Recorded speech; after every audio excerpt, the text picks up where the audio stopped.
Hello marketers, today we're going to talk about SKAN 4.0. The acronym stands for Store Kit Ad Network. You'll also hear the term SKAD, which means the same exact thing if you don't know by now. It's essentially Apple's privacy-centric application programming interface API, which entails Apple being a gatekeeper for the data or attribution that we get as marketers and even developers. So SKAN 4.0 clearly is a newer version of SKAN. For us to understand what that is, let's go all the way back to SKAN 1.0. So SKAN 1.0, released in 2018, really benefits iPhone users or iOS users because their privacy is a bit more protected, it's a bit more overlooked by Apple.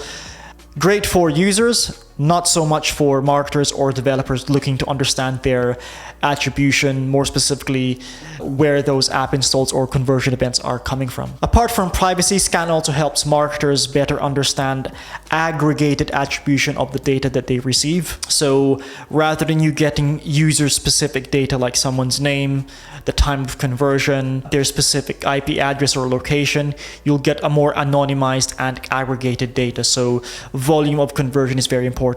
Basically, Apple doesn't want you to target a user by its specific user attributes. Closing off SKAN 1.0, you could only track one conversion value and you only had a 24-hour window to get that post back from your mobile measurement partner, for example. What that means is if I see an ad, I click on the ad and I install it the same day, you'll be able to see that data once there's enough volume.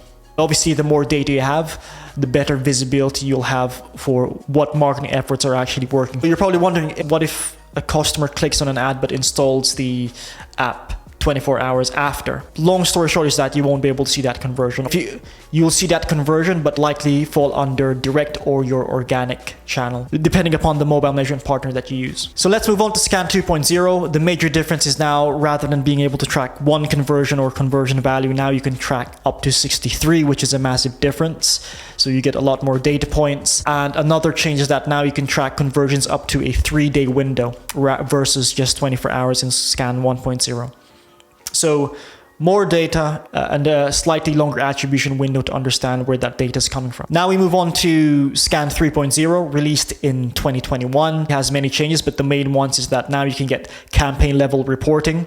So you can understand attributions from your ad network's campaign names more specifically. You can get more data from your source identifiers, whether that's you tagging your deep links with UTM_campaign or UTM medium, or even your ad set level data. Basically, you can get a bit more granular from where the initial attribution or conversion point came from. So it's still aggregated and it's still anonymized, but now you can start to see Apple giving us slightly more sophisticated data. So now we're at SKAN 4.0, released in 2022. Lots of changes. The main ones are now you have a 35-day window to be able to better understand your attribution data versus just 3 days. Apple's giving you a wider attribution window. There's some limitations to that, which I'll explain now. Apple's giving you a 35-day window, but that 35-day window is broken down into 3 post-back windows. So the first post-back window is 0 to 2 days. The second post-back window is 3 to 7 days. And finally, your third post-back window is 8 to 35 days. So within your first post-back window, you can track up to 63 conversion events or 63 conversion values. Obviously, install is a must, and that's a primary. You can't change that. Post-back window 2 and 3, you can only track up to 3 conversions. So what that means is you have to be really mindful of what conversion points you want to track between a 3 to 35-day window.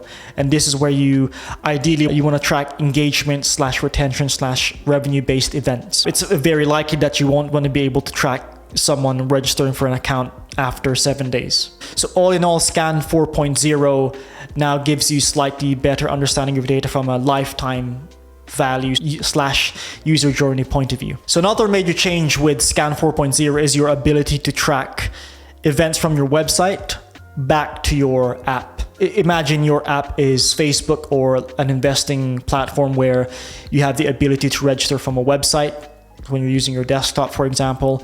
So that data will be sent back to your mobile measurement partner or back to Apple and then back to your mobile measurement partner. Basically, if your app has a cross-device user journey, that's a big win for you app marketers out there. And then the final change, which is actually the most important one, which isn't mentioned too much, is your source ID can now track up to 4 digits versus previously you could only track up to 2 digits. So what that means is essentially you just have more granular data. Rather than you just seeing campaign names, asset names, you can get up to the data of your ad placements. You can also get to see the specific ad or creative that the user converted from. Slightly better visibility if you want to understand more granular data points. All right, so let's close off with best practices going into SKAN 4.0. The first one is use a mobile measurement partner. A mobile measurement partner is simply an attribution tool to better understand your app marketing efforts. So there's a few of them out there: AppsFlyer, Kochava, Adjust, Singular, Branch. I've used a few of them, but the one that I tend to like the most is AppsFlyer, only because they've been around longer. They even have an academy, so you can learn how to use their platform. Plus, in terms of user interface, I prefer AppsFlyer.